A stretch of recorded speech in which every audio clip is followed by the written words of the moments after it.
Pani Aniu, no jak źle? Nie jest udostępnione. No co pani? Nie udostępniła pani wcale. Nie było czerwonej ramki. Teraz dopiero jest.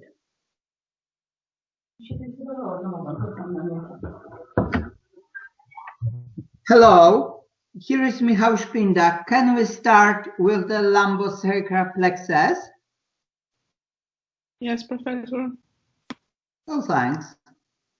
As you can see, the lumbosacral plexus consists of two parts, lumbar plexus and sacral plexus, that both are interconnected by only one nerve, that is, the nervus farcalis. The nervus farcalis refers to the ventral spinal branch L4. It bifurcates, so its superior part contributes to the lumbar plexus and its inferior part to the sacral plexus. Both plexuses, sacral and lumbar, give each 6 long nerves.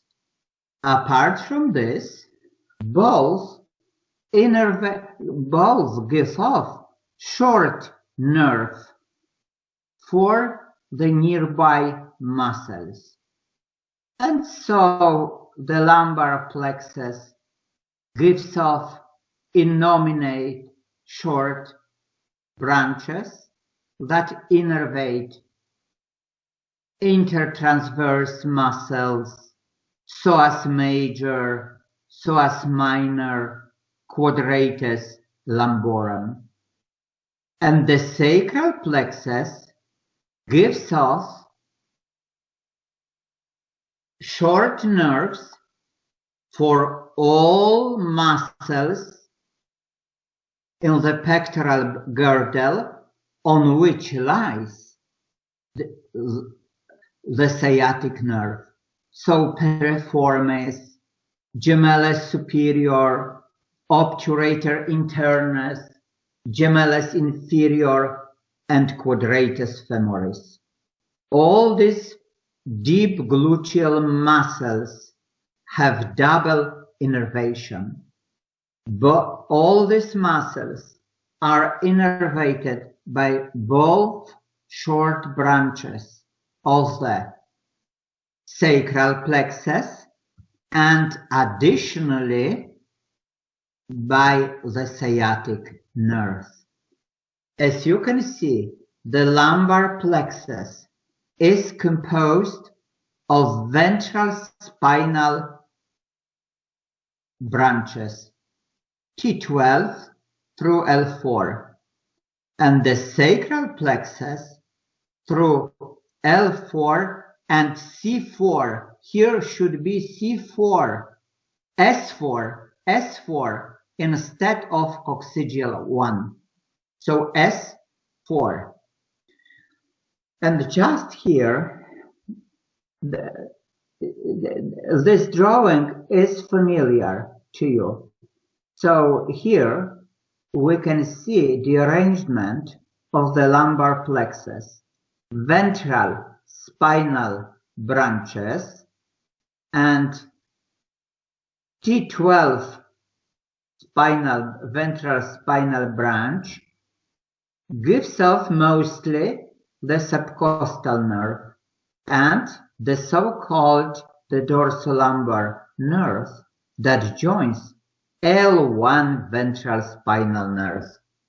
And afterwards, L1 bifurcates into the ilioinguinal and iliohypogastric nerves.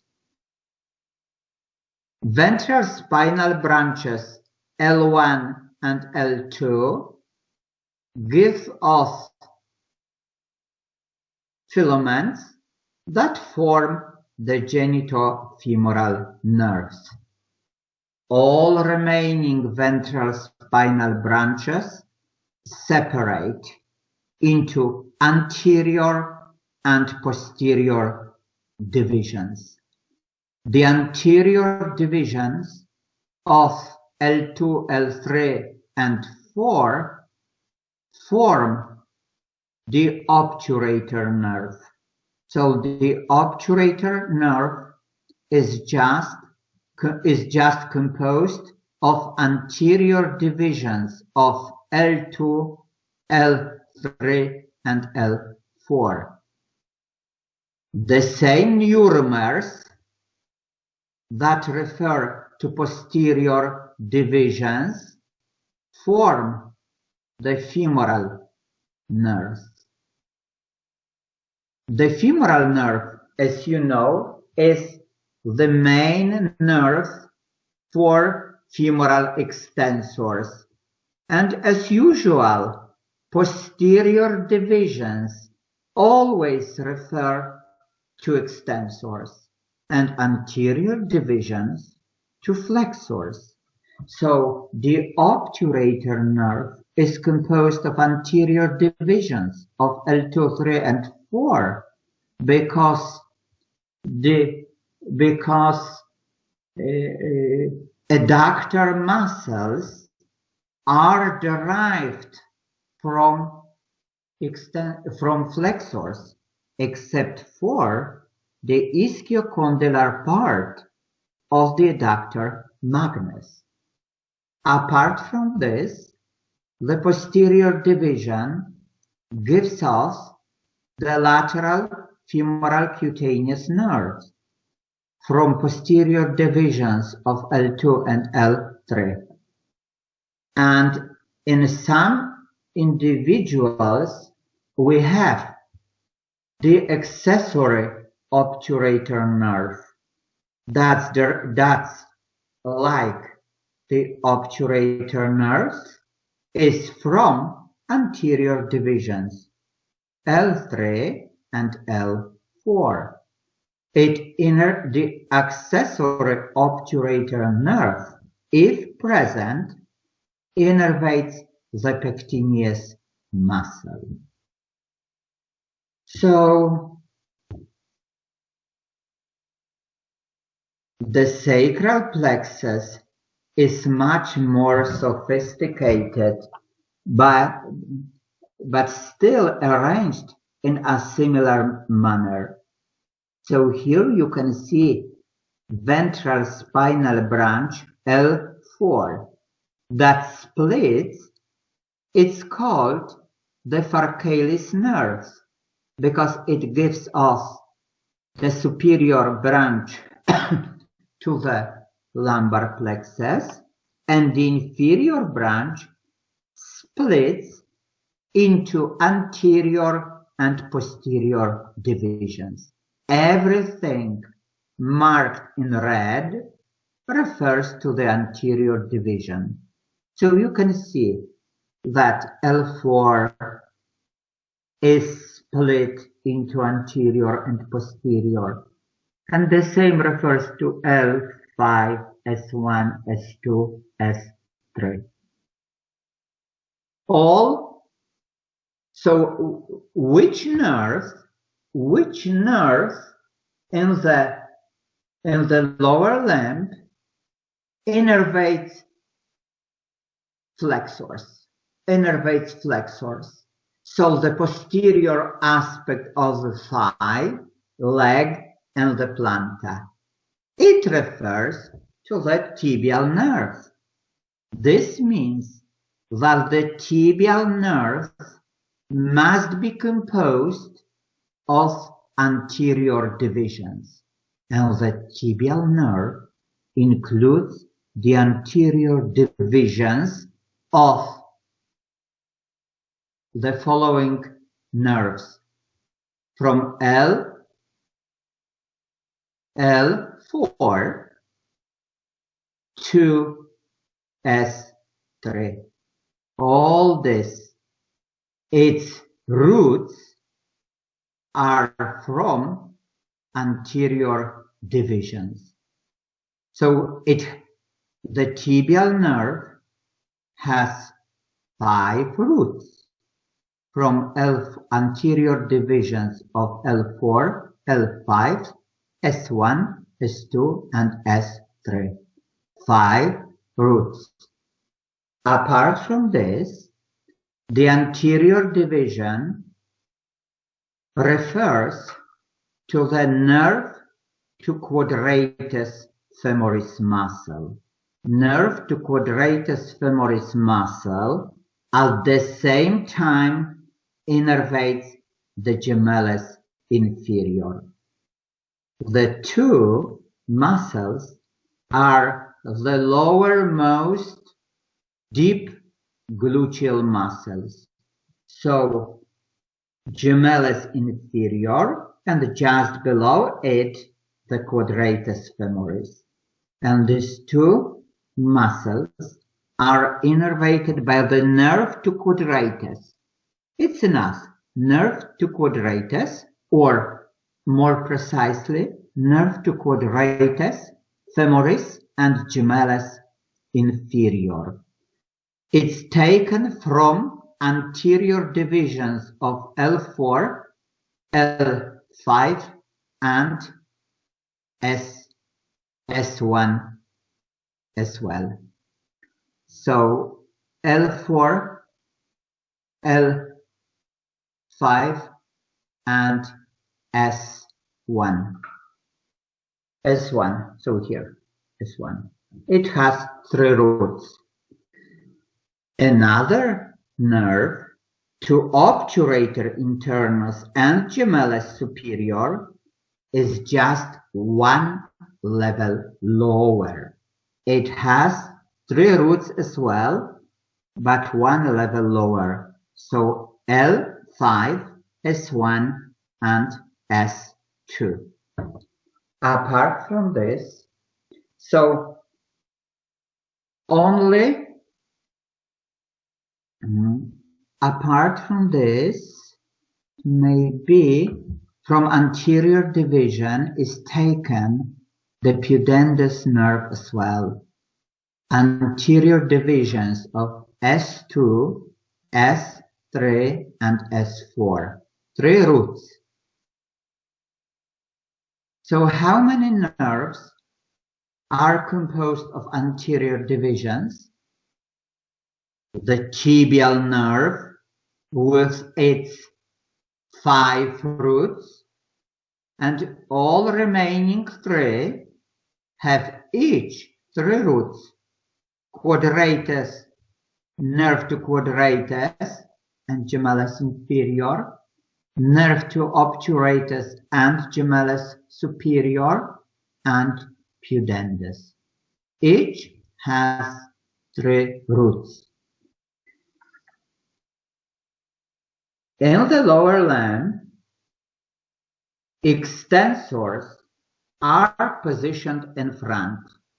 So the femoral nerve must be composed of posterior divisions in the lumbar plexus, and in the sacral plexus it must be the peroneus communis, common peroneal nerves, because it innervates the extensor and fibular compartments. So the common peroneal nerve must be composed of posterior divisions but it has only 4 roots. L4, L5, S1, and S2. So the tibial nerve has 5 roots, while the common peroneal nerve has 4 roots. Apart from this, which muscles are typical extensors? typical extensors of the hip joint, gluteal muscles. So all gluteal muscles, superficial gluteal muscles, like gluteus maximus, medius minimus, and tensor fasciae lati. So the gluteus superior has three roots from posterior divisions of L4, L5, and S1, and it innervates three superficial gluteal muscles, gluteus medius and minimus, and tensor fasciae lati. The inferior gluteal nerve is composed of three roots, but one level lower, L5, S1, and S2. And three roots compose the inferior gluteal nerve that innervates only one big muscle, gluteus maximus. You know that the piriformis muscle is just like if inferior parts of the gluteus medius, and because of this, it's innervated by posterior divisions of S2 and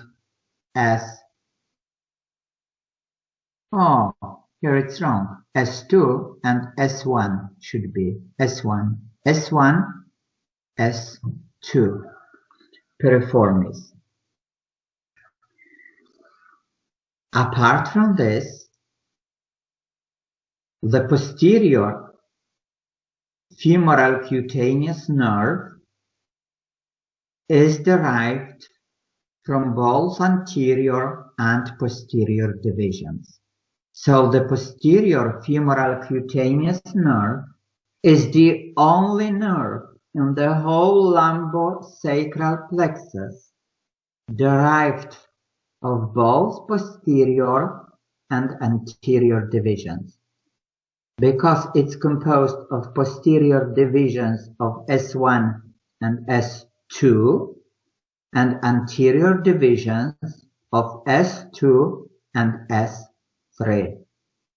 So as you can see, the posterior femoral cutaneous nerve receives both anterior and posterior divisions from S2.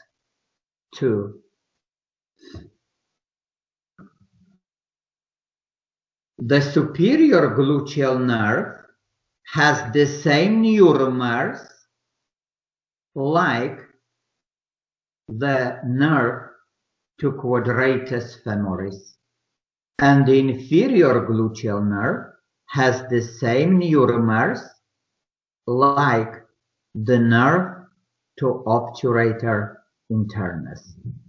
The same neuromers, but these two are from anterior divisions, while the gluteal nerves from posterior divisions. And just here, you can see deep gluteal muscles that have double innervation.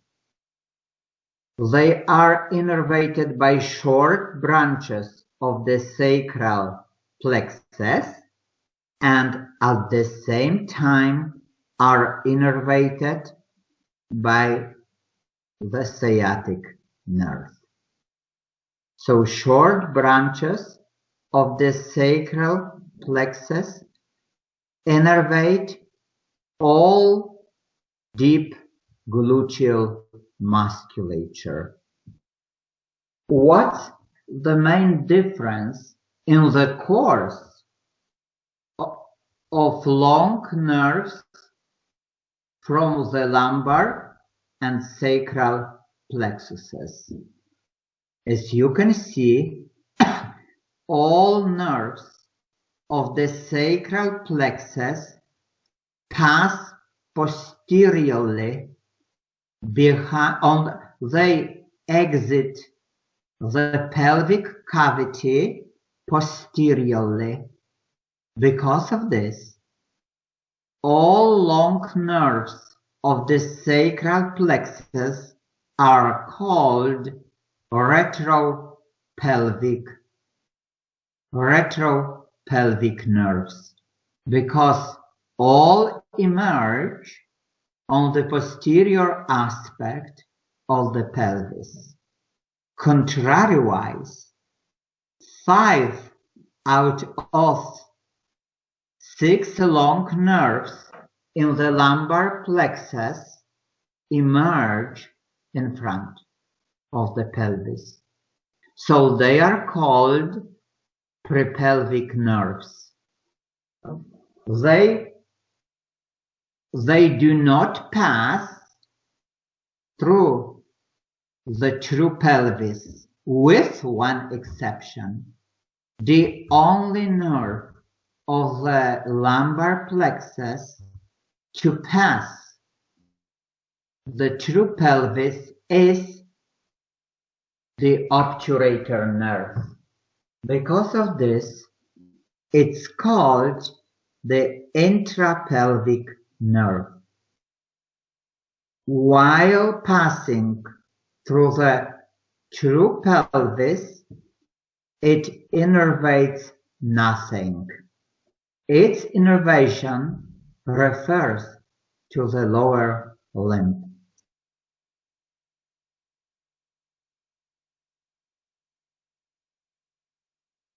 In the lumbar plexus develops inside the psoas major between its superficial and deep parts, and gives off 6 long nerves. 4 of them emerge on the lateral aspect of the psoas major from superior to inferior: iliohypogastric nerve, ilioinguinal nerve. Oh, something wrong is here. This must be lateral femoral cutaneous nerve.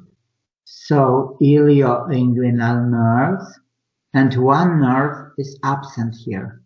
So up here should be iliohypogastric nerve, ilioinguinal nerve, lateral femoral cutaneous nerve, and the femoral nerves.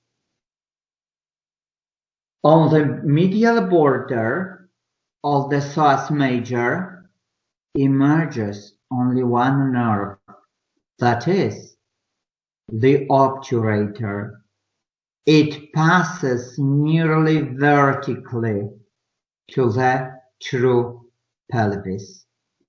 So as you can see, it passes on the sacrum, it crosses the linea terminalis, and afterwards passes on the lateral wall, on the lateral pelvic wall, some 2 centimeters below the linea terminalis, and enters the obturator canal. Because of this, the only nerve of the lumbar plexus to pass through and project on the pelvis is the obturator nerve. And one nerve emerges in front of the psoas major and is called the genitofemoral nerve. Some nerves were discussed in the abdomen, So iliohypogastric, ilioinguinal, lateral femoral cutaneous nerve, and which nerve? Genitofemoral.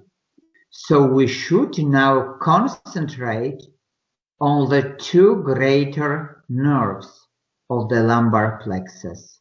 So the femoral nerve and the obturator nerve, both in descending the lower limb. In the sacral plexus, we have 6 long nerves: superior gluteal nerves, inferior gluteal nerves, posterior femoral cutaneous nerves, pudendal nerve, which refers to the pelvis and was discussed in the pelvis, a very small coccygeal nerve, and the most important, the sciatic nerve. So today we'll be concentrating on the gluteal nerves that are only muscular. They convey only motor fibers, so they cannot innervate the gluteal skin, only gluteal musculature. The posterior femoral cutaneous nerve is only cutaneous, and the sciatic nerve innervates the whole posterior compartment in the thigh and everything below the knee except for the medial side of skin in the leg and foot. So the sciatic nerve innervates all muscles below the knee and most skin. Of course, due to its terminal branches, because from a strict point of view, the sciatic nerve refers to the thigh only. It has the pelvic and femoral parts, but its two extensions, tibial nerve and common peroneal nerve, innervate everything below the knee except a very small cutaneous area, except for the medial aspect of skin in the leg and pees. So now we have 6 long nerves of the lumbar plexus. So memorize it. The brachial plexus gives off 6 long nerves, and the same refers to the lumbar and sacral plexuses. So the brachial, lumbar, and sacral plexuses give off each 6 long nerves. And the iliohypogastric nerves is familiar to you. So all nerves start inside the psoas major. So the first part is always called lumbar part, inside the psoas major.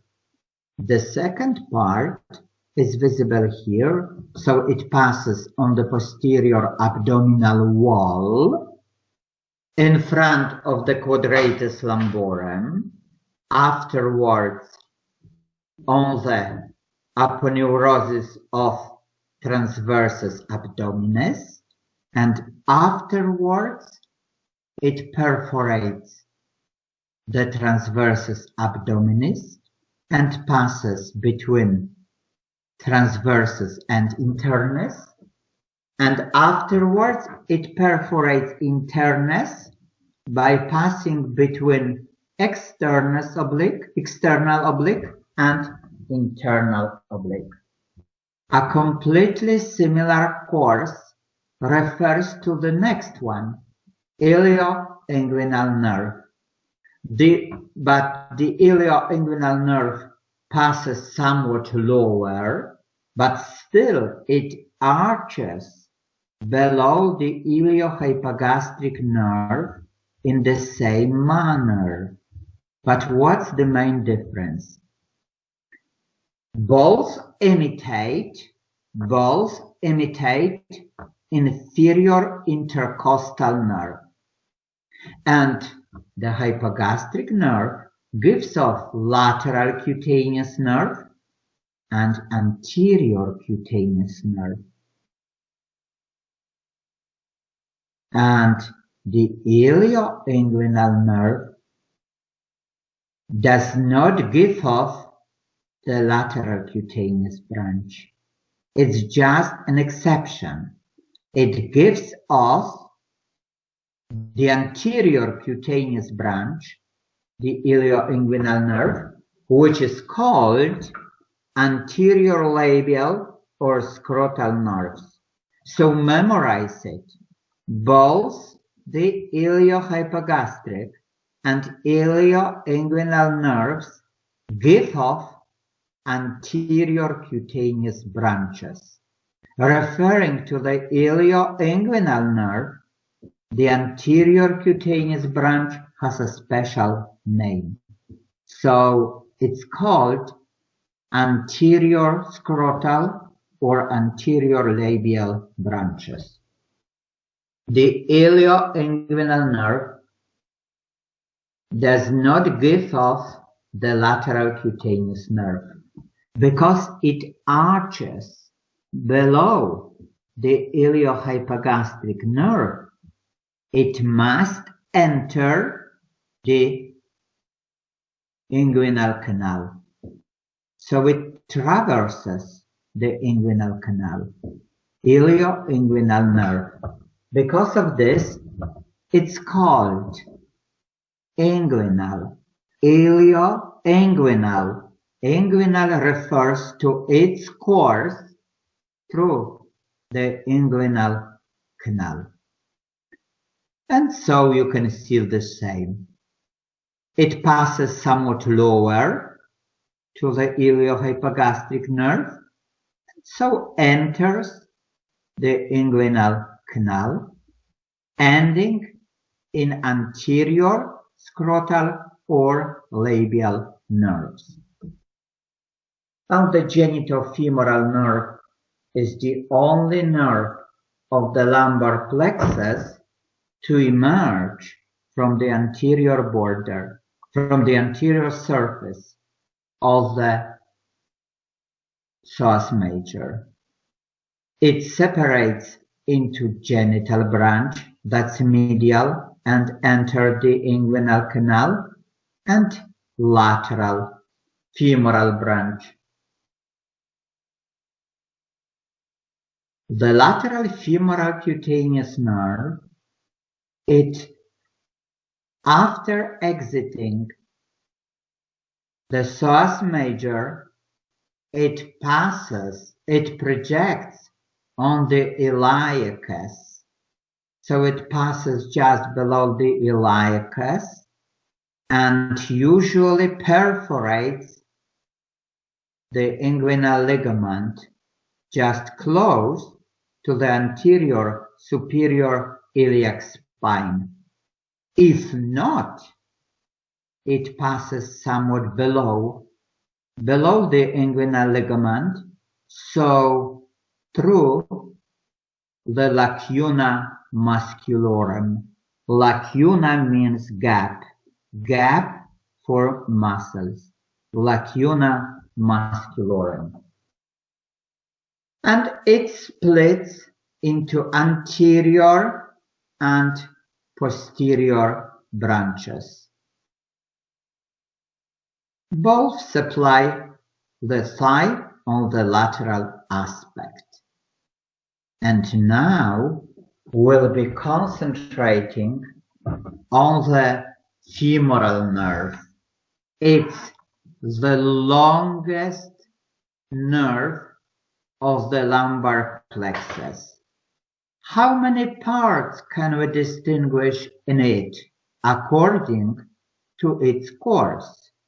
So the first part is inside the psoas major. Psoas means lumbar. So the first part is lumbar. The second part is in a groove between psoas major and iliacus. So the second part is called iliac part. We say iliac part, but iliacus muscle, iliac fascia, but iliacus muscle. So lumbar part, iliac part, it passes through the lacuna musculorum just below the inguinal ligament. So such a very short part below the inguinal ligament in the lacuna musculorum is called the inguinal part. And the last part is femoral part. Femoral part. The longest nerve arising from the femoral nerve extends as low as the medial base of the great toe, and it has a special name, the saphenous nerve. Saphenous is a Latin word that means femoral-crural. So if something is saphenous, it refers to both the thigh and leg. And I have a question. Which nerve in the body is longest of all? The saphenous nerve, in spite of being very thin, it's the longest one. And the thickest in the body is the sciatic nerve, but the longest is the saphenous nerve. After exiting the lacuna musculorum, the femoral nerve, just 2 centimeters below the inguinal ligament, the femoral nerve splits.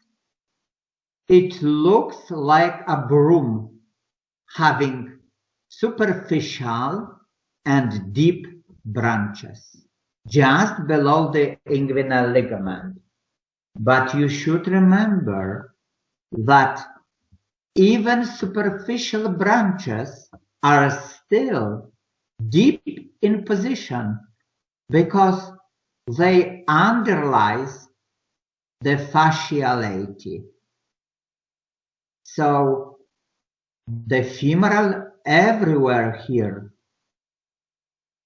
the femoral nerve is covered by the iliac fascia, and below the inguinal ligament by the deep layer of fasciality.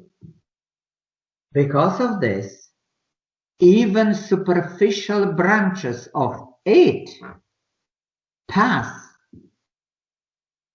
deeply below the fascia lati. So it has two groups, superficial and deep branches. The superficial branches are composed, so they form two nerves, intermediate femoral cutaneous nerve Oh, it's visible here.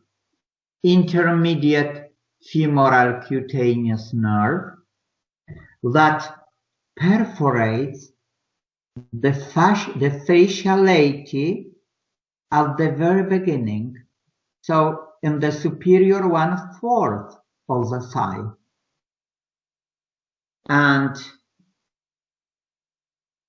so nearly all its course is superficial and supplies the anterolateral aspect of the skin. So this refers to the intermediate femoral cutaneous nerve. It arises together with motor fibers that innervate the proximal 2/3 of the sartorius. So the sartorius is innervated proximally by motor fibers that have a common origin with the intermediate femoral cutaneous nerve. How about the medial femoral cutaneous nerve? So usually we have here 2 or 3 such nerves. One intermediate femoral cutaneous nerve that soon splits into 2 rami. So finally, we have 2 rami of the intermediate femoral cutaneous nerve. The medial femoral cutaneous nerve, or nerves in the number of 2 or 3, pass deeply along the femoral artery, being covered anteriorly by the sartorius. But still, one of them just exits the fascia, thus exits the subfacial space through the superficial femoral ring that's called the hiatus, saphenous hiatus, and afterwards it accompanies the great saphenous vein, gradually innervating the skin on the medial aspect of the thigh. Another branch still passes deeply and gives us small branches that perforate the fasciality and innervate the skin. And finally, here we have the third medial femoral cutaneous nerve that splits into anterior and posterior branches. The posterior branch passes still deep to the sartorius, because the sartorius overlies such a place that's called the adductor canal or Hunter's canal. All this area is covered by the sartorius. So the medial femoral cutaneous nerve underlies the sartorius after splitting into anterior and posterior branches.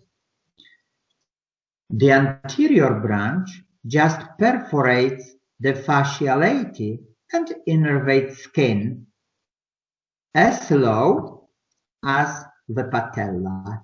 It contributes to the prepatellar plexus, as does the intermedial cutaneous nerve that passes laterally and enters the prepatellar plexus as well. So such a branch intermediate femoral cutaneous nerve towards the patella, towards its prepatellar plexus. But the deep branch still passes behind the sartorius and is called the minor saphenous or accessory saphenous, because it here just anastomoses with the saphenous nerve. It may even enter the adductor canal and perforate the vastoadductor membrane, as does the saphenous nerve. So these two nerves, minor or accessory saphenous and saphenous, contribute to the subsartorial plexus. Apart from this, the obturator nerve that descends here behind the sartorius gives off a communicating branch to the subsartorial plexus. So finally, the subsartorial plexus is composed of sensory fibers of saphenous nerve, accessory saphenous nerve, which is just the deep division, the posterior division of the medial femoral cutaneous nerve, and the third nerve is from the obturator nerves. Apart from this, so we have been discussing only superficial branches. In spite of being called superficial, they pass deeply, especially medial femoral cutaneous nerves, and and contribute to the subsartorial plexus, which is deep. Apart from this, the femoral nerves innervates, it has deep branches. So deep branches pass deeply and innervate the musculature of extensors. So they innervate pectineus. The pectineus has double innervation by both the femoral and obturator nerves. Apart from this, the deep branches give off at least one branch to any head of the quadriceps. So we have at least 4 branches for the quadriceps muscle. So nerve to rectus femoris, nerve to vastus lateralis, nerve to vastus intermedius, and nerve to vastus mediator. The nerve to vastus mediator enters the adductor while passing through the adductor canal. Apart from this, the deep branches innervate the distal 1/3 of the sartorius. So the proximal 2/3 of the sartorius are innervated by motor fibers to it that start in a common trunk with the intermediate femoral cutaneous nerve, and to its distal 1/3 directly from the deep branches. So which muscles are innervated in the thigh? All extensors. The femoral nerve innervates all extensors by giving them at least one branch. Apart from this, it innervates the pectineus muscle together with the obturator nerve. And before entering the thigh, it innervates near muscles. So psoas major and iliacus.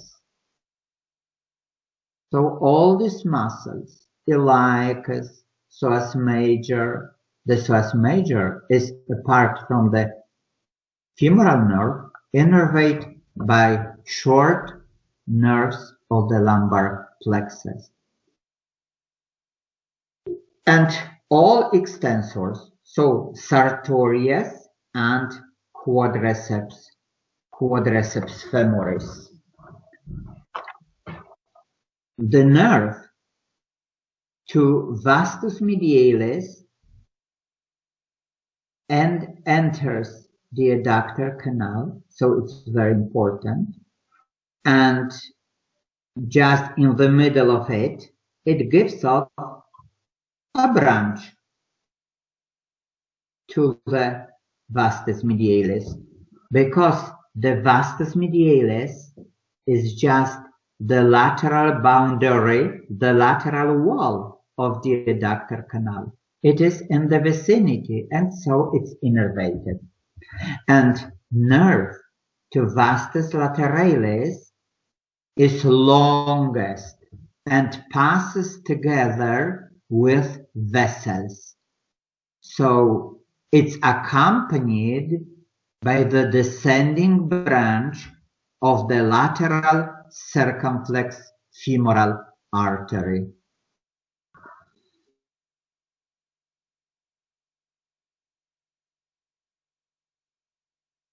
Everything was discussed, and now the saphenous nerve. So the saphenous nerve belongs to the deep branches of the femoral nerve, but still it contains only motor fibers that are used in the leg and foot. This means that in the thigh, the saphenous nerve passes deeply under the fasciality. It enters the adductor canal, but soon after that, the adductor canal may rightly be called the subsartorial canal, because it's covered in front by the sartorius. So here it still passes deeply in the thigh.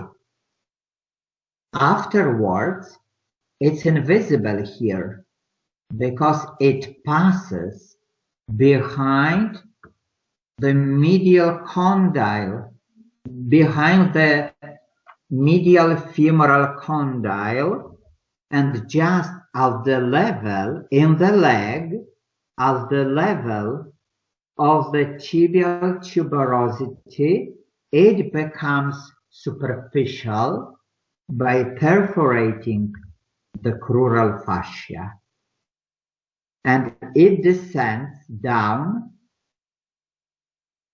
the leg, giving off anterior and posterior branches that all innervate the skin on the medial aspect of the leg and piece towards the great toe. So the saphenous nerve is the longest nerve in the body.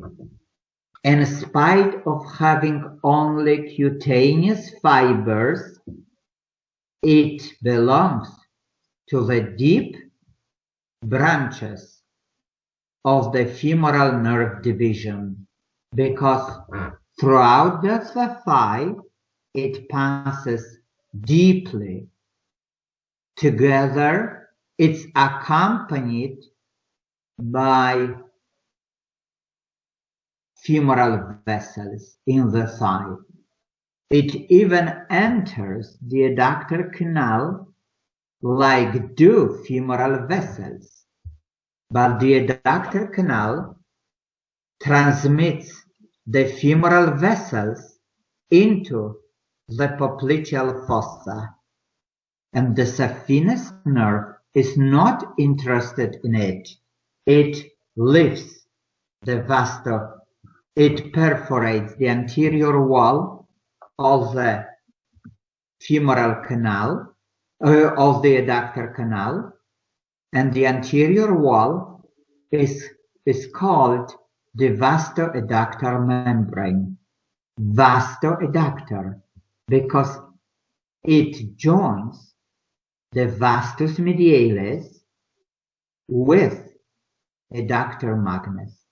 Vastus medialis with adductor magnus, vastoadductor membrane.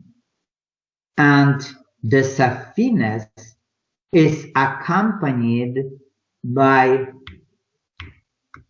the descending genicular artery, a branch of the femoral artery, pass together, and both pass in front of the patella. The saphenous nerve on the medial side of the patella gives us the infrapatellar branches that contribute to the prepatellar plexus. So the prepatellar plexus is composed of the infrapatellar branches of the saphenous, and what else?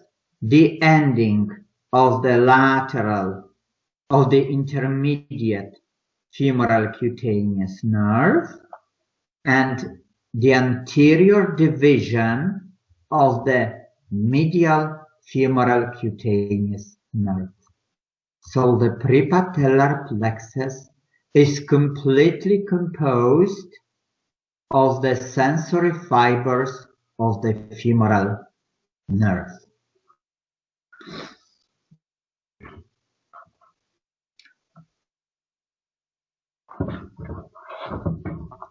I think the femoral nerve is difficult because few students know that superficial branches of it pass deeply.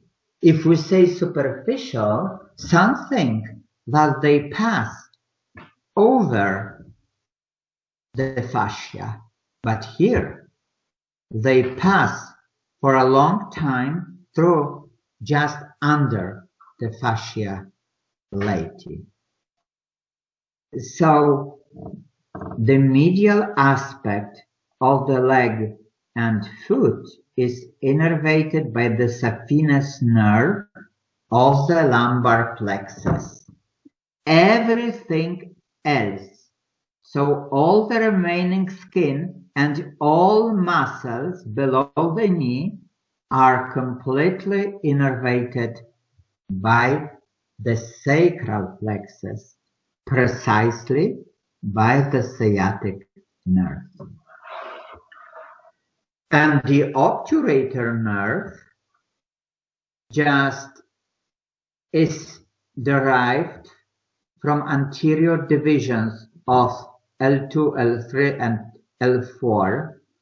It passes vertically towards the linea terminalis, and afterwards it changes its course because it arches on the lateral pelvic wall 2 centimeters below the linea terminalis and enters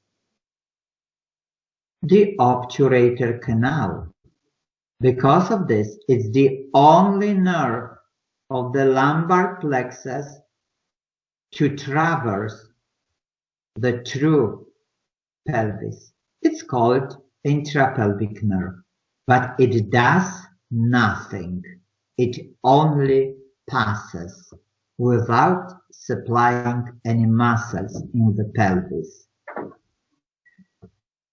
In the obturator canal, it gives off a branch to obturator externus.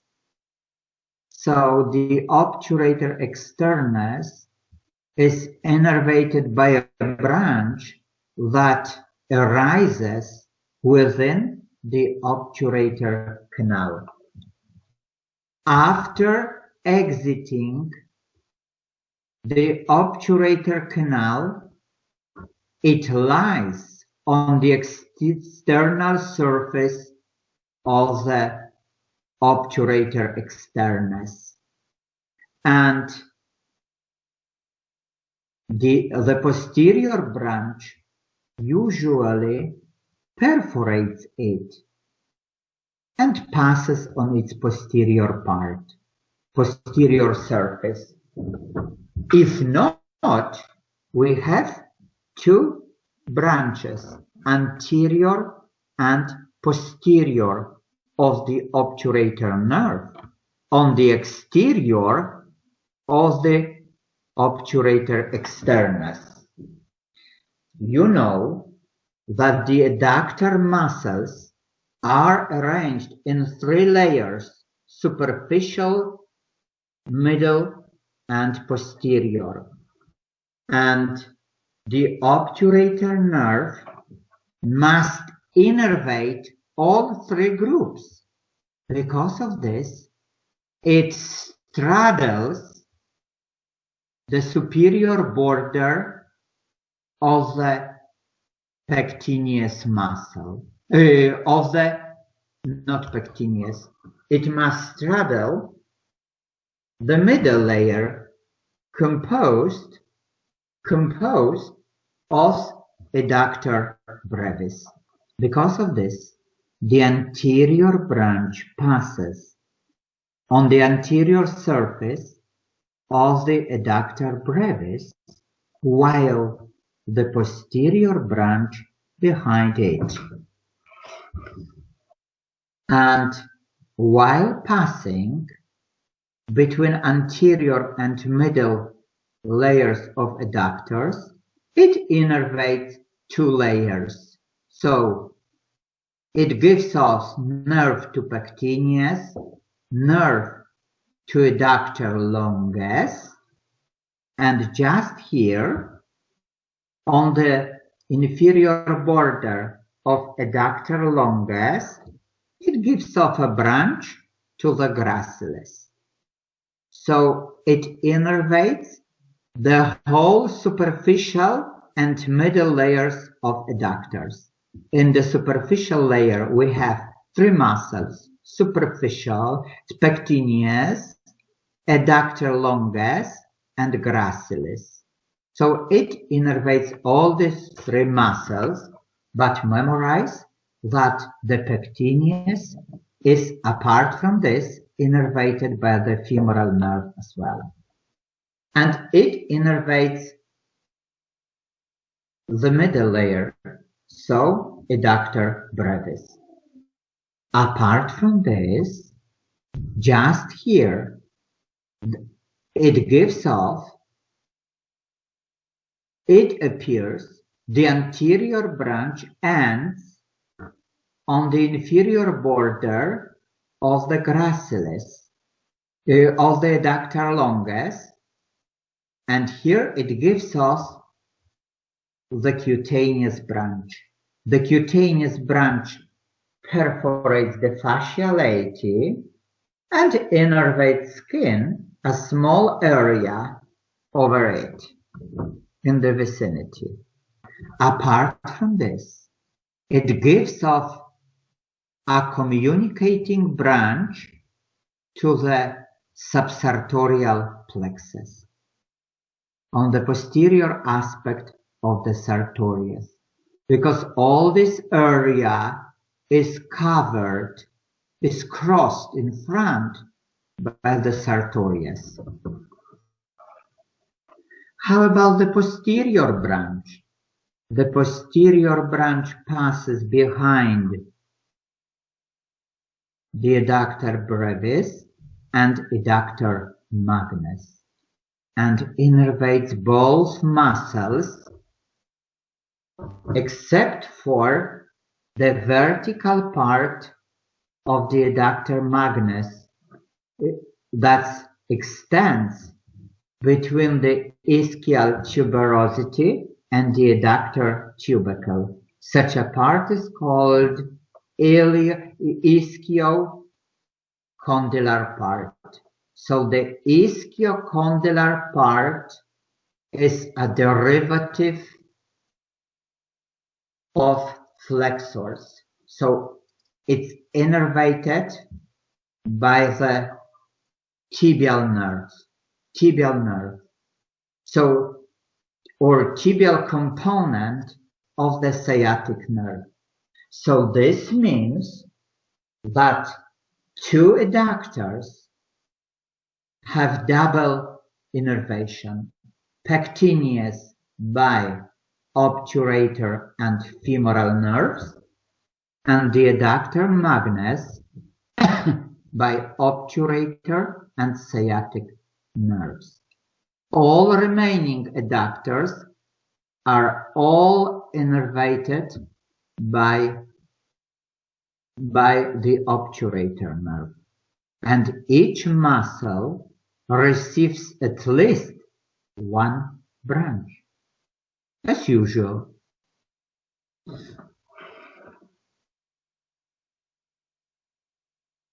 And the long nerves of the sacral plexus. On the posterior aspect of the buttock, we can see the greater sciatic foramen, which is nearly completely filled with the piriformis muscles, except for two gaps, the suprapiriform foramen and the infrapiriform foramen. And both gluteal nerves, what's typical of them? Both are derived from posterior divisions. The superior one is one level higher. So it starts with neuromers L4 and the remaining L5. The inferior gluteal nerve one level lower. So neuromer L4. And each has three roots. So L4, 5 and S1. And the inferior from L5 to S2. So it's wrong. S2 should be. And what do they have in common? Both convey only motor fibers. If we say motor fibers, they are always accompanied by sensory proprioceptive fibers from the muscles innervated.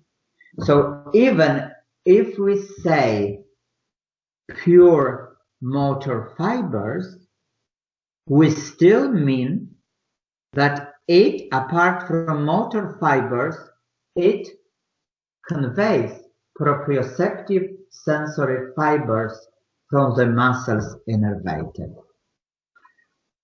After emerging from the suprapiriform foramen, it passes between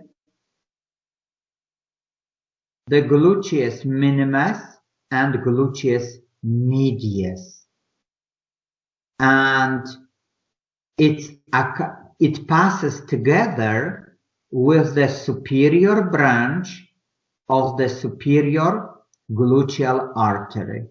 The superior gluteal artery gives off superficial branch and deep branch that splits into superior and inferior. So the superior gluteal nerve is a companion of the superior branch. It passes like this and innervates two gluteal muscles, medius and minimus, and it ends in front, whereas the tensor fasciae lati, all these three muscles, gluteus, medius, minimus, and tensor fasciae lati, are innervated by the superior gluteal nerve. It cannot innervate any skin on the buttock because it does not contain superficial sensory fibers. So no pain and temperature fibers in it. It has only proprioceptive fibers from the tensor fasciae lati, gluteus medius and minimus. The inferior gluteal nerve is even easier because it emerges from the infrapiriform foramen and at once enters the deep surface of the gluteus maximus. It forms a kind of nervous tree that enters the whole deep surface of the gluteus maximus. It innervates nothing but the whole gluteus maximus. So no cutaneous fibers, only sensory fibers, proprioceptive sensory fibers from the gluteus maximus. And here is visible the gluteus minimus, deep to it gluteus medius, and deep to it gluteus minimus, and in front tensor fasciae lati. These three muscles are completely innervated by the superior gluteal nerves. And just here you can see a nervous tree composed of motor fibers that radiate in all directions to innervate a rhomboid gluteus maximus. The posterior femoral cutaneous nerve is taken from S1, S2, and S3 neuromers, but it's the only nerve in the sacral plexus to have fibers from both posterior and anterior divisions. Posterior divisions S1 and S2 with anterior divisions of S2 and S3. It exits the infrapiriform foramen, where it's positioned is just the third nerve. It passes on the medial aspect of the sciatic nerve. It passes medially. And what's typical of it? It's called posterior femoral cutaneous nerve. So some would think that it passes very superficial. In fact, throughout the thigh, it passes deeply along the medial border of the sciatic nerve. So its position is deep to the fascia lati. while descending in the deep flexor compartment of the thigh, it consecutively gives off cutaneous branches that perforate the fasciality. So this means that the main trunk of the posterior femoral cutaneous nerve underlies the fasciality, but only its cutaneous branches perforate it. The highest branches pass along the inferior border of the gluteus maximus, and so they innervate the skin on the inferior part of the buttock. The remaining part of the gluteal skin is innervated by dorsal spinal nerves. So you can see that the skin of the buttock is innervated both from the dorsal spinal nerves and ventral spinal nerves. I mean the posterior femoral cutaneous nerve. The posterior femoral cutaneous nerve gives off inferior cluneal nerves. Cluneal means gluteal, means precisely cluneal means cutaneous gluteal.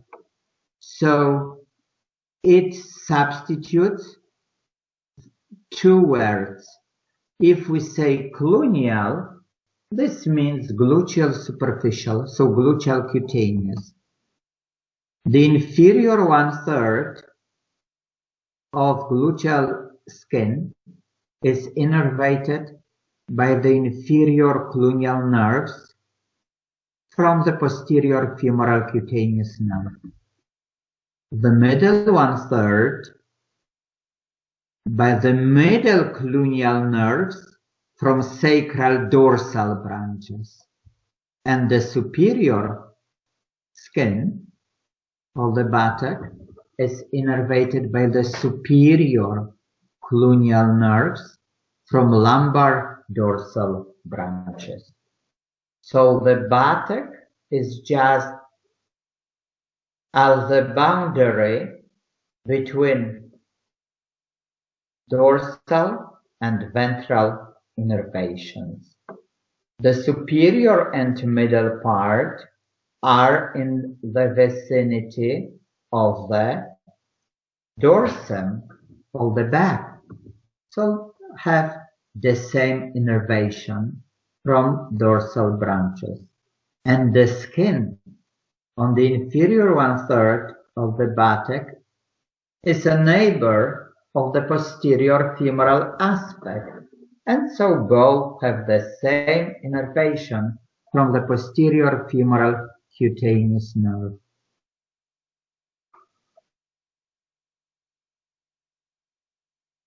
So the posterior femoral cutaneous nerve passes deeply, being covered by the fasciality.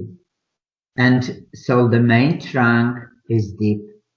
It gives off just cutaneous branches that successfully perforate the fasciality to innervate the posterior cutaneous aspect in the thigh and the inferior aspect of the buttock. The pudendal nerve was precisely discussed in the pelvis, but still it starts from anterior divisions of S2, S3, and S4, it has a very short course in the pelvis above the diaphragm, so it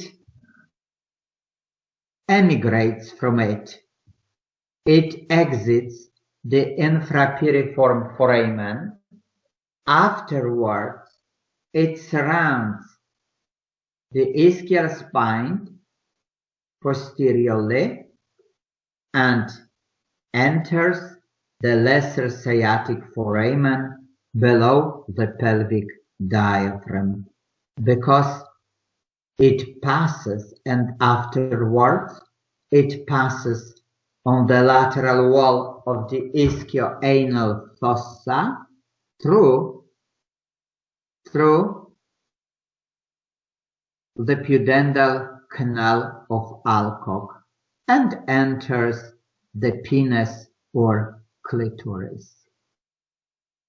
The motor fibers of the pudendal nerve completely innervate the pelvic floor. So it's two diaphragms, pelvic diaphragm and urogenital diaphragm.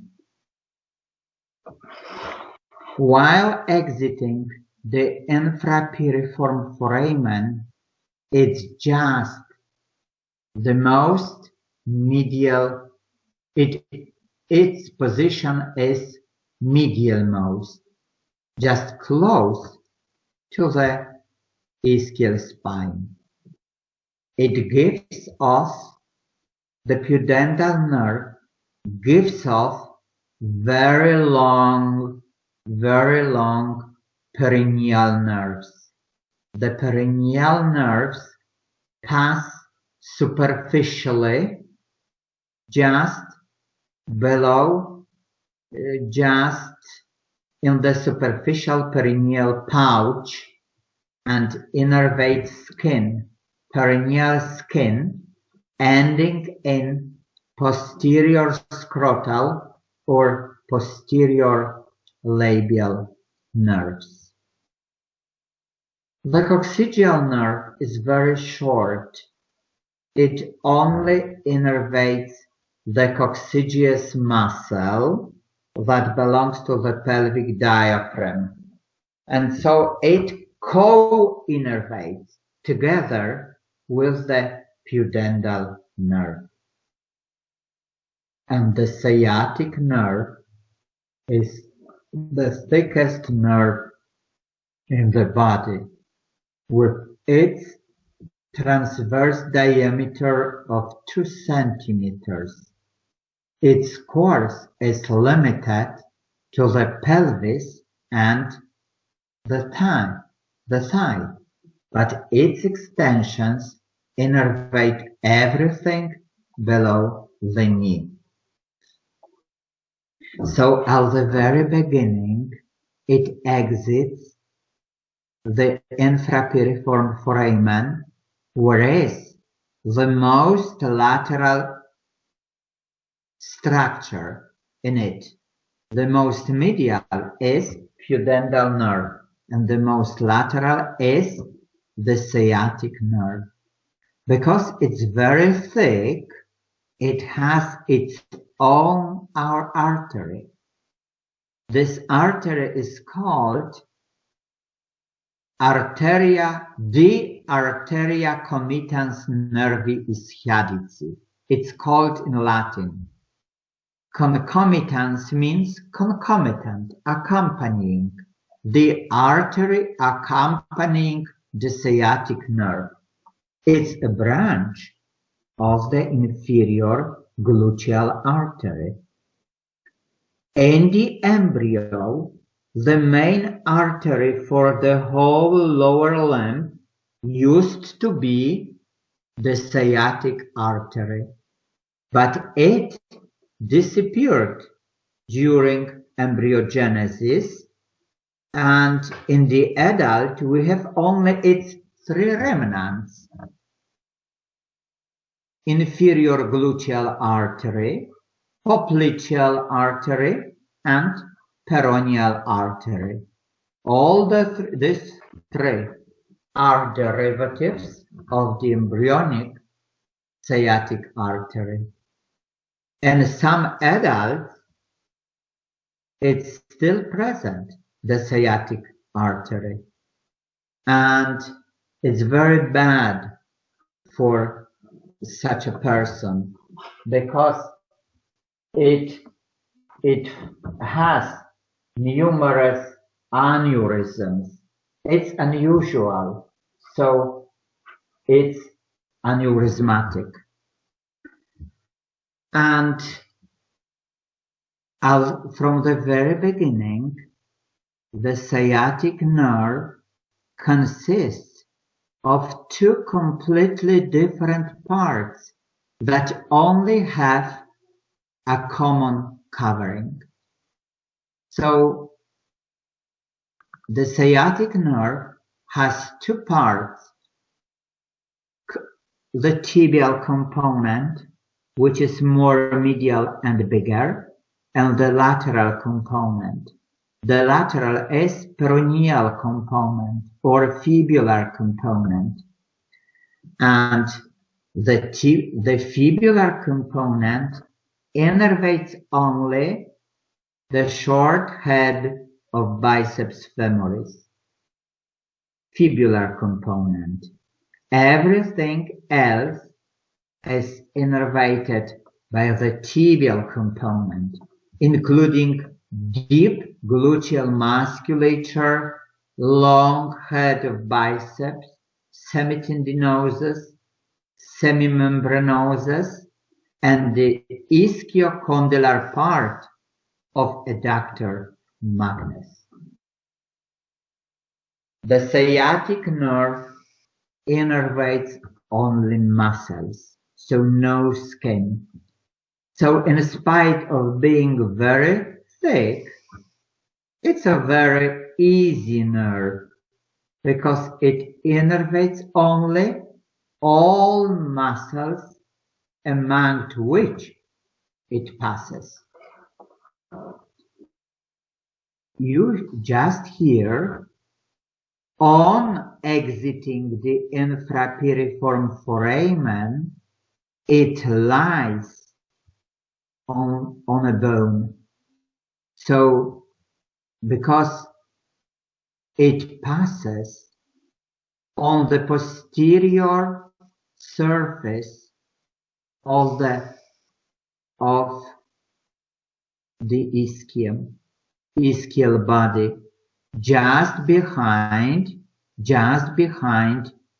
the hip joint. So as you can see, it passes on the posterior aspect of the hip joint, being separated from it only by the quadratus femoris, and in front of the quadratus femoris is the obturator externus. Only two muscles separate it from the hip joint.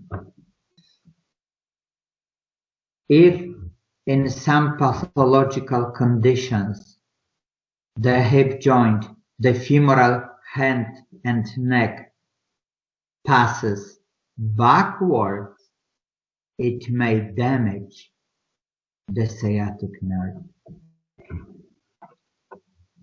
At the superior angle of the popliteal fossa, two components of the sciatic nerve diverge, like if divorced.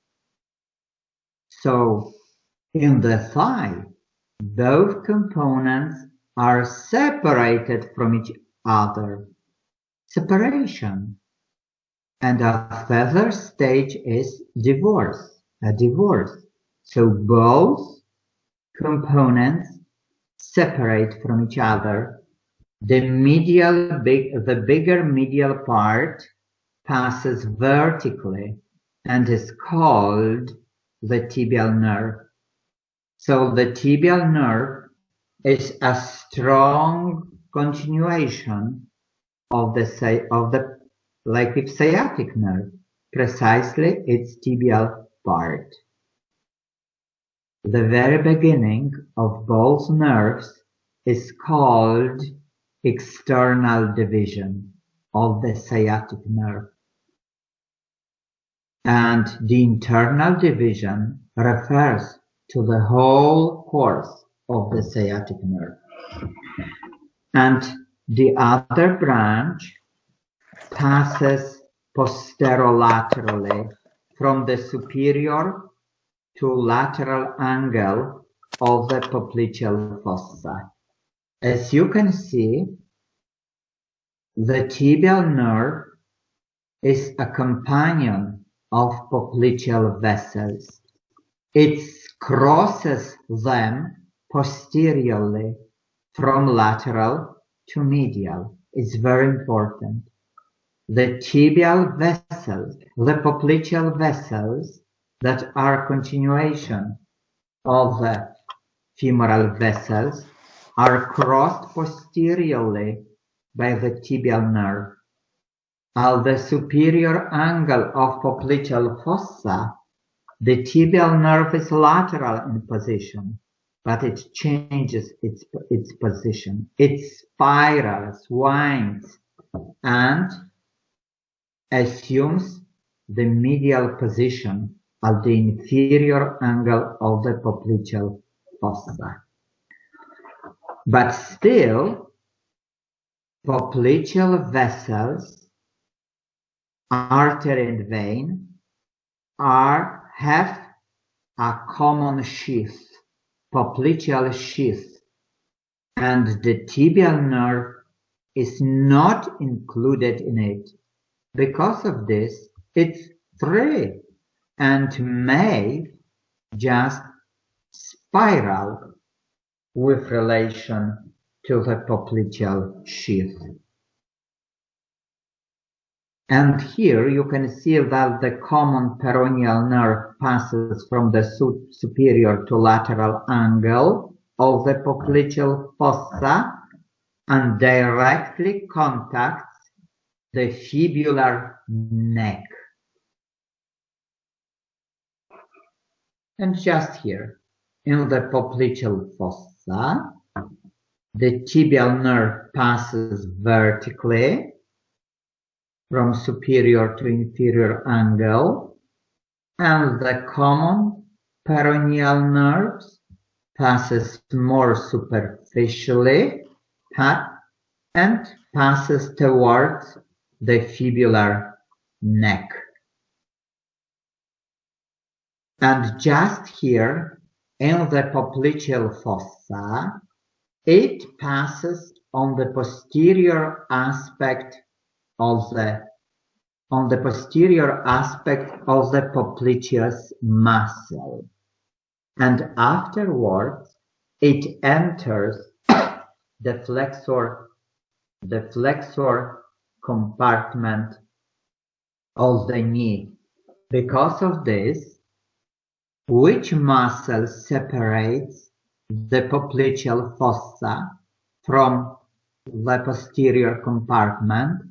It's just the soleus, but the soleus has an opening, a tendinous opening, because the soleus just starts with the fibula and afterwards with the soleal line of tibia, and between two attachments is just a tendinous arch of soleus, which is traversed by the popliteal vessels and tibial nerves.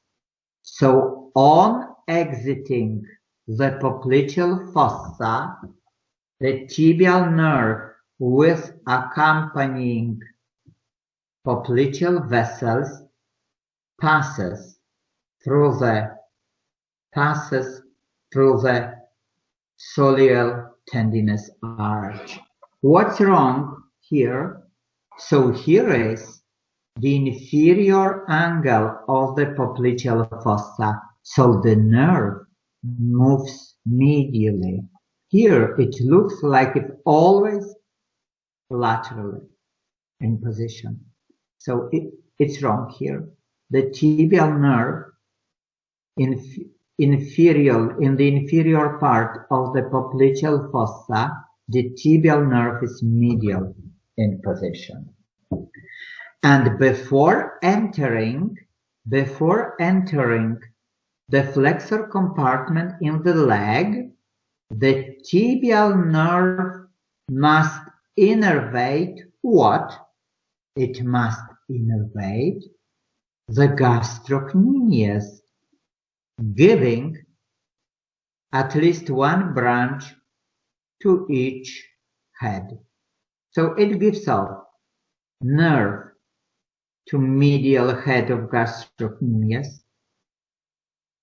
to lateral head of gastrocnemius, nerve to plantaris, and apart from this, it must innervate one more muscle, popliteus muscle, that in fact belongs to deep flexors, but still it's the uppermost flexor included in the popliteal fossa. So while traversing the popliteal fossa, it innervates two heads of the gastrocnemius, the plantaris muscle that's above the lateral gastrocnemius, and apart from this, the popliteus muscle. So which surfaces? So motor branches to the gastrocnemius enter its deep surface, facing the popliteal fossa. How about the popliteus? It's different. Nerve to popliteus passes on the posterior aspect of the popliteus, but on its inferior border enters its anterior surface, into which it sinks. Apart from this, it innervates the popliteal artery and the knee joint. The knee joint and its branches accompany the middle, the superior, middle, inferior middle, and middle genicular arteries. So articular branches to the knee joint accompany genicular arteries. Medial genicular arteries, superior, middle, and middle genicular artery. After entering the flexor compartment, it innervates the soleus muscle and all remaining three deep flexors. So each receives at least one nerve. Tibialis posterior, flexor hallucis longus, and flexor digitorum longus. As you can see in the superior 3/4 in the leg, the tibial nerve passes deeply.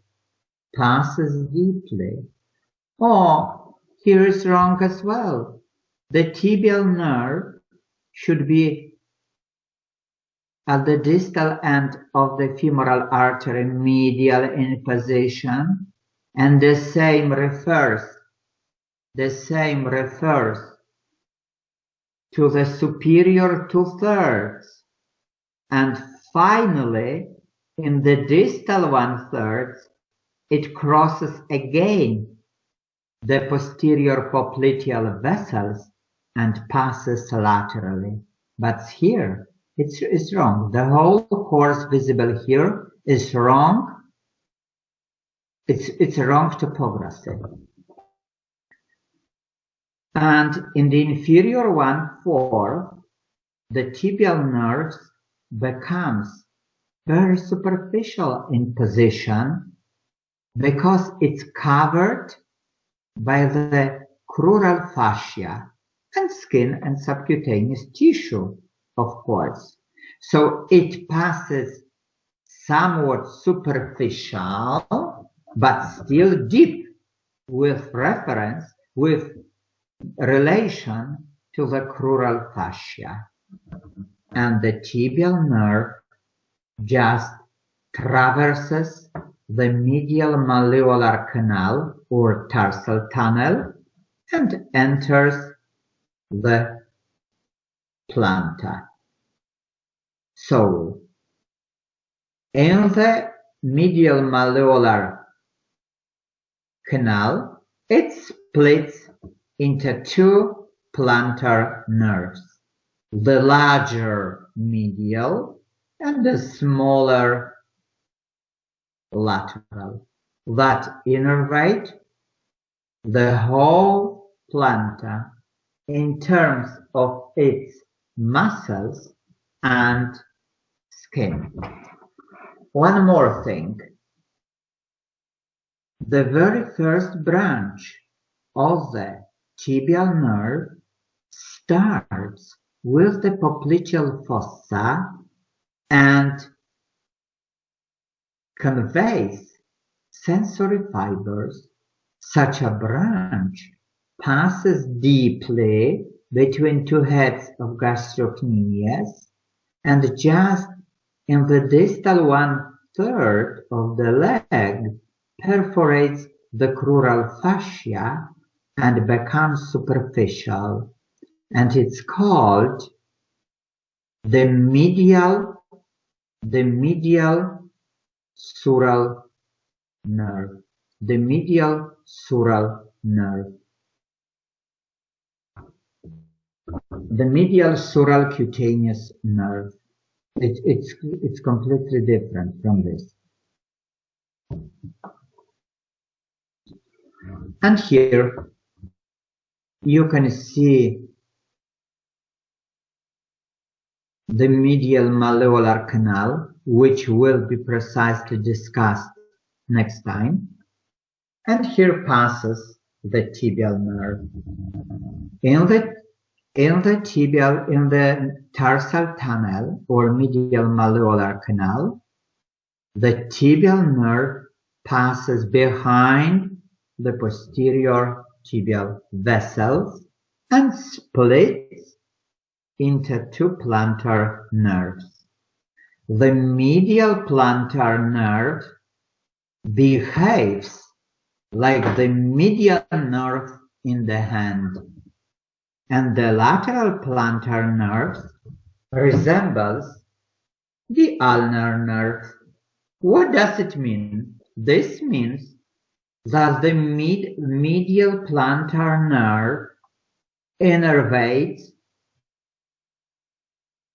the 2/3 of the planta with 3½ toes, like the medial nerve in the hand. And the remaining 1/3 of the sole and 1½ digits are innervated by the lateral plantar nerve in terms of sensory innervation. How about the musculature? So, you know that in the hand, most finger muscles are innervated by the median nerve, except for 1 and 2, except for adductor pollicis and deep head of flexor pollicis brevis. So this refers the same. So the whole adductor hallucis and its neighbor, lateral head of flexor hallucis brevis, are innervated by the lateral plantar nerves. All remaining muscles of the great toe must be innervated by the medial plantar nerve. So the medial plantar nerve innervates the abductor hallucis and the lateral and the medial head of flexor hallucis brevis. In the great toe, we have only 3 muscles. 1.5 are innervated, so 50-50, referring to its innervation. Abductor hallucis and medial head of flexor hallucis brevis by the medial plantar nerve, whereas the lateral head of flexor hallucis brevis and adductor hallucis by the lateral plantar nerve.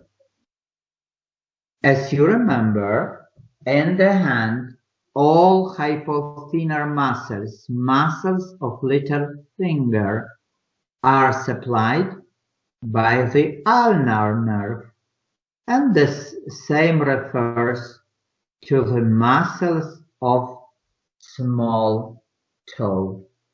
All are innervated by the lateral plantar nerves. How about interosseous muscles in the hand? Both palmar and dorsal are innervated by the ulnar nerve, and the same must refer to the foot. So all interosseous muscles, plantar and dorsal, are innervated by the lateral plantar nerves. How about the lumbricals? Like in the hand, the first and second by the median, and so here medial plantar nerve, and the third and fourth by the ulnar in the hand, and so the lateral plantar nerve in the foot. In the foot we have one more muscle that's called quadratus plantae. So the quadratus plantae is a neighbor of the lateral plantar nerve, so it must be innervated by the lateral plantar nerve. Just over it is flexor digitorum brevis, and so flexor digitorum brevis by the medial plantar nerve.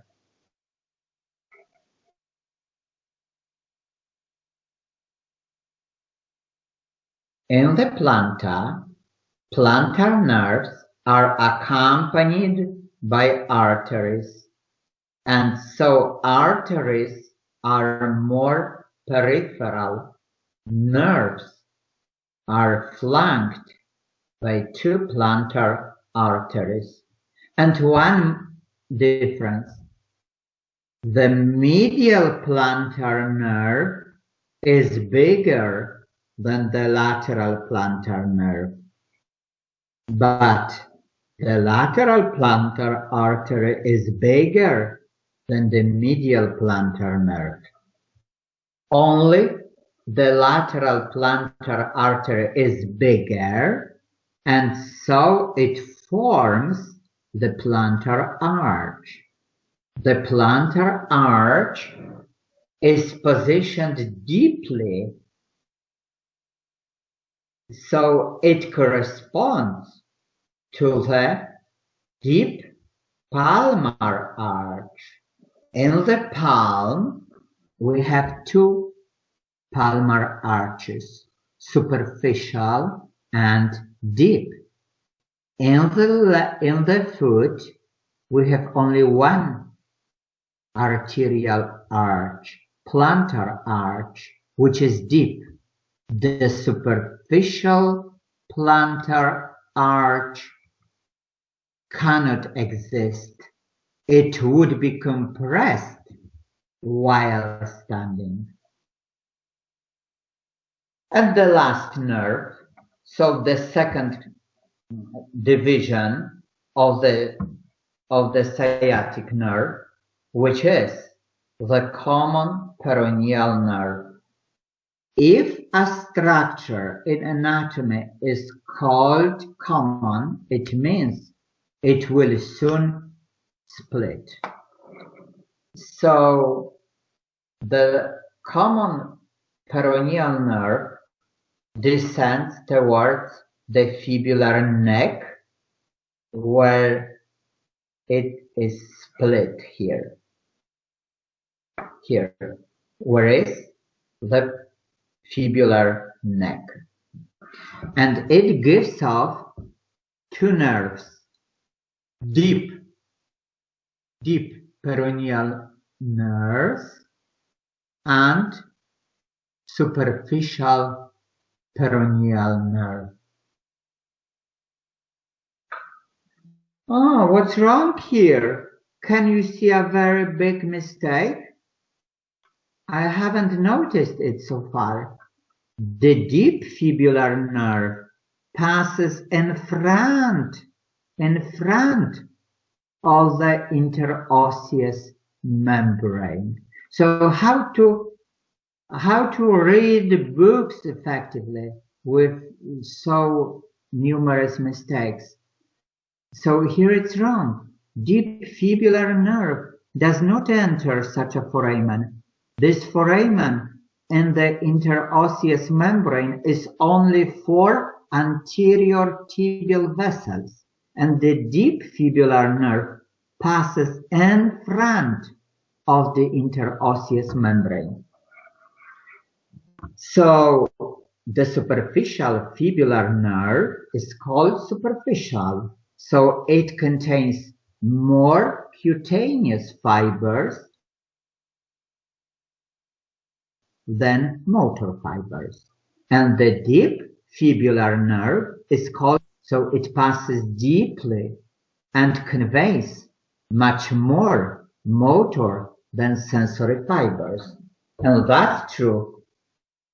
The superficial peroneal nerve passes, just occupies, so the bifurcation of the common peroneal nerve refers to the fibular compartment,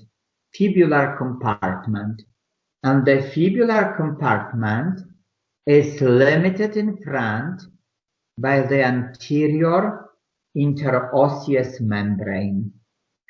So the deep fibular nerve lifts the fibular compartment by perforating the anterior interosseous membrane, which is invisible here, and passes in front of the interosseous crural membrane. And the superficial peroneal nerve in its superior 1/4 passes deeply in the fibular compartment and innervates two fibular muscles, fibularis longus and brevis, and afterwards it perforates the crural membrane and forms two big cutaneous nerves. Here it becomes purely cutaneous. It gives off two nerves that pass on the dorsal aspect of the foot. These nerves are medial dorsal cutaneous nerve of foot and intermediate dorsal cutaneous nerve of foot. Because we have one more nerve arising from the sural nerve that's called the lateral cutaneous nerve of foot. So the superficial, after innervating two peroneal muscles, the superficial peroneal nerve becomes cutaneous by dividing into two nerves, medial and intermediate dorsal cutaneous nerves. And here you can see superficial fibular nerve splitting into two. Such a division, it's wrong here. Such a division should be higher above the ankle joint. But still, the medial dorsal cutaneous nerve innervates the medial side of the great toe, and this area behind is innervated by the saphenous nerve from the femoral nerve. And it innervates the neighboring surfaces of toes through to 4. All this area is innervated by it, apart from a small wedged area between the great and second toes, because this area is innervated by the deep peroneal nerve. So as you can see, the dorsal aspect of the piece is mostly innervated by the superficial fibular nerve, with 3 exceptions. The medial exception, the medial side of the foot and the base of the great toe are innervated by the saphenous nerve, the longest nerve in the body. A space between the great and second toes by the deep peroneal nerve, and the lateral aspect of the foot by the sural nerve. How about the deep peroneal nerve? Can you see the deep peroneal nerve must leave the peroneal compartment, and between the peroneal and tibial extensor compartments is the anterior interosseous septum, which must be perforated by the deep peroneal nerve. Afterwards, the deep peroneal nerve just passes between the tibialis anterior and extensor digitorum longus, because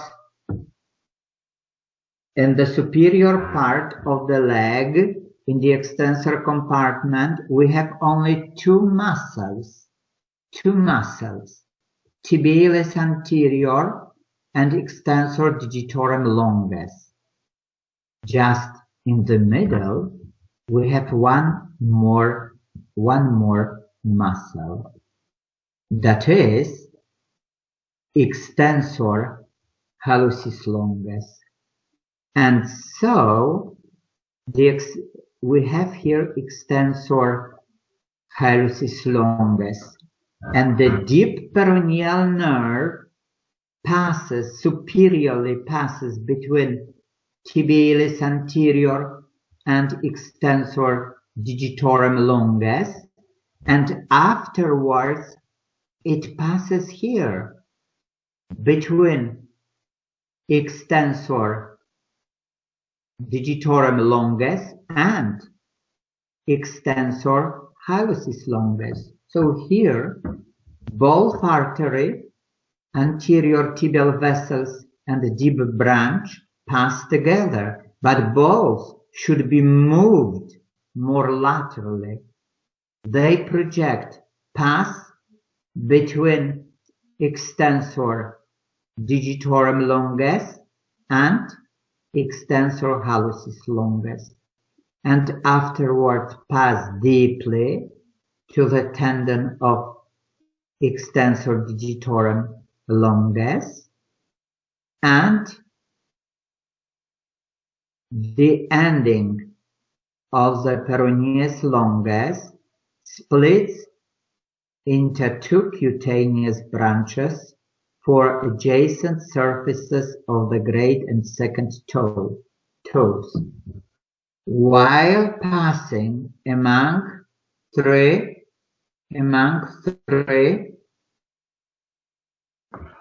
it would be very stupid to pass along the tendon of tibialis anterior. Can you see? The tibialis anterior cannot be innervated. So the deep fibular nerve innervates bellies. So it must pass here between tibialis anterior muscle and extensor digitorum longus. But still, it must pass along the extensor digitorum longus, because here we have muscle fibers that should be innervated. So the deep fibular nerve passes close to both, between extensor digitorum longus and extensor hallucis longus. After innervating both, it passes deep to the tendon of extensor hallucis longus, and on the dorsal aspect of the foot, it innervates to its short extensors. So extensor hallucis brevis and extensor digitorum brevis. The extensor compartment in the leg is innervated by the same nerve like the extensor, like the dorsum of the foot, and the posterior aspect of the leg is continuous with the plantar. So the flexor compartment in the leg is innervated by the tibial nerve, while the plantar by its continuation. Tibial, medial and lateral plantar nerves. On the dorsal aspect of the foot, we can see 4 dorsal interossei muscles, but you should memorize that dorsal interossei muscles are deepest muscles of the plantar surface. So they are innervated by the lateral plantar nerve from its deep inferior surface. So here you can see that, for example, the deep plantar nerve passes and contacts the first interossei dorsal muscle, but it cannot innervate it because it's a derivative of the plantar surface. So I think it's enough for today. Do you agree with me?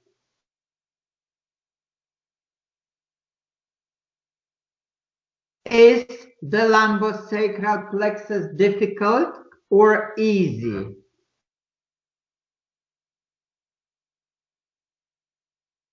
So thank you very much for your attention. Bye. Thank you, Professor.